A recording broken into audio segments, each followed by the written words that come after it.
преддверии 75-й годовщины со дня победы в Великой Отечественной войне глава Сосногорского района Сергей Дегтяренко вручил юбилейные медали участникам и свидетелям страшных событий 40-х годов прошлого века.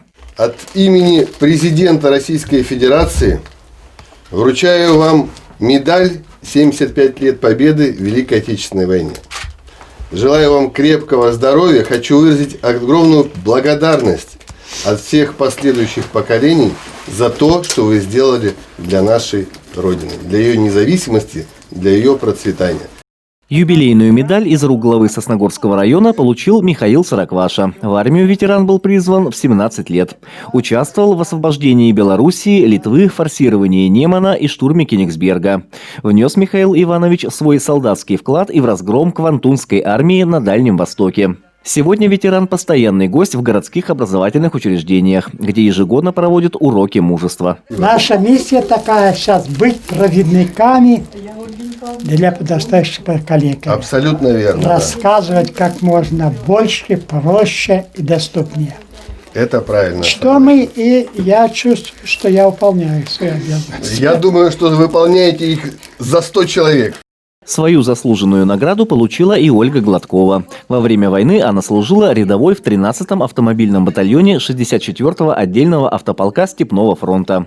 Из рядов Красной армии демобилизовалась в 45-м году. Сначала вернулась на родину в Воронежскую область, а после перебралась в Сосногорск. Привела судьба на север и Анастасию Рассказову. Уроженка Приморского края была призвана в ноябре 43-го года. Служила путевой рабочей. После войны недолгое время жила в Саратовской области и на Кавказе. А затем переехала в Коми. Как ваше здоровье? Как себя чувствуете? Да не, пою. Вот это правильно, да. Ветераны не только рассказывали, как проживают сейчас, но и делились историями, которые не оставили равнодушным никого. Так, например, Риме Гурьяновой в начале войны было всего 3 года. С 43 по апрель 45-го она находилась в немецком плену. Нам не разрешали даже 50 метров от барака отходить. Плетями стягают. Мальчики не залезли, а сад рядом этого хозяина.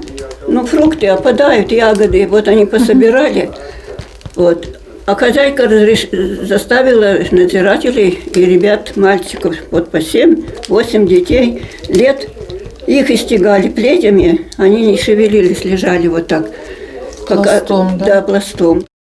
Еще один ветеран Великой Отечественной удостоенной медали – Владимир Масловский. Всю войну он проработал в тылу, демобилизовался в 48 году, сразу же вернулся в родную Белоруссию.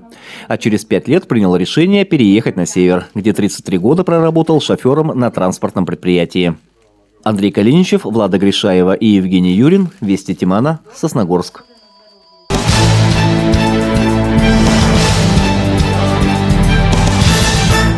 Безопасность дорожного движения обсудили участники профильной комиссии на очередном заседании. На повестке дня вопросы, волнующие жителей нашего района. Так, например, из поселка Поляна поступила жалоба на местного предпринимателя. Дело в том, что из-за постоянного движения большегрузной техники по территории поселка невозможно проехать. Помимо всего, технику регулярно оставляют около пешеходных переходов и автобусных остановок, создавая не только помеху, но и аварийную ситуацию. Я работаю в городе, машинистом тепловоза, иногда не мог проехать. И вызывал МЧС, ГАИ, чтобы как-то проехать через эту территорию.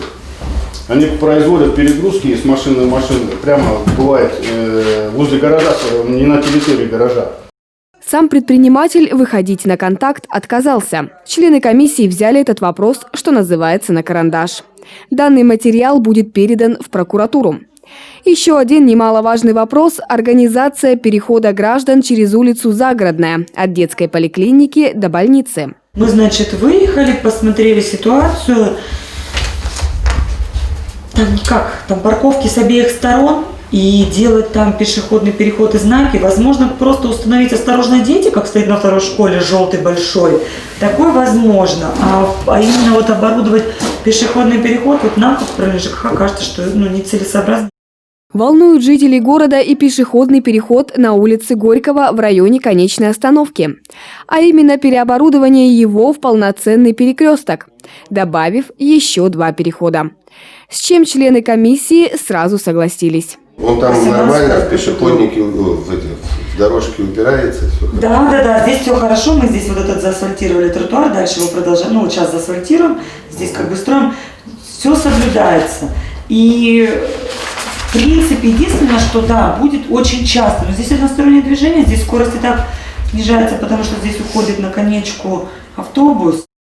На карандаш взят и вопрос по оборудованию пешеходного перехода на перекрестке улиц Лермонтова и 40 лет октября. Частое движение детей из гимназии в 5-ю школу обязывает его размещение. Чтобы решить этот вопрос, члены комиссии решили организовать выезд на место. Влада Гришаева, Евгений Юрин, Вести Тимана, Сосногорск.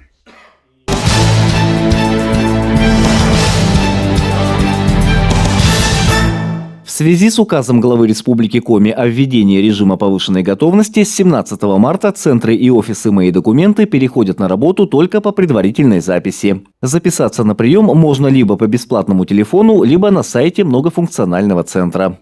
Кроме этого, будет проводиться дистанционное консультирование заявителей.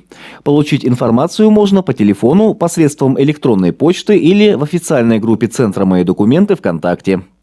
Посещать многофункциональный центр для получения готовых документов следует после поступления на телефон уведомления о готовности. Также для оформления услуги рекомендуется использовать портал госуслуг. Всю необходимую информацию вы видите на ваших экранах. Андрей Калиничев, Евгений Юрин, Вести Тимана, Сосногорск.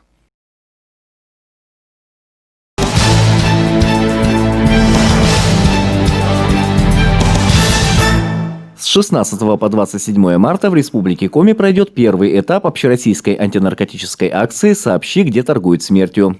Как отмечают в региональном министерстве внутренних дел, главная цель мероприятия – привлечение общественности к участию в противодействии незаконному обороту наркотиков. В период проведения акции будет организована работа по приему информации о продаже или распространению наркотиков, в том числе в сети интернет. Довести информацию, а также получить консультационную помощь можно по следующим телефонам, которые вы видите на ваших экранах.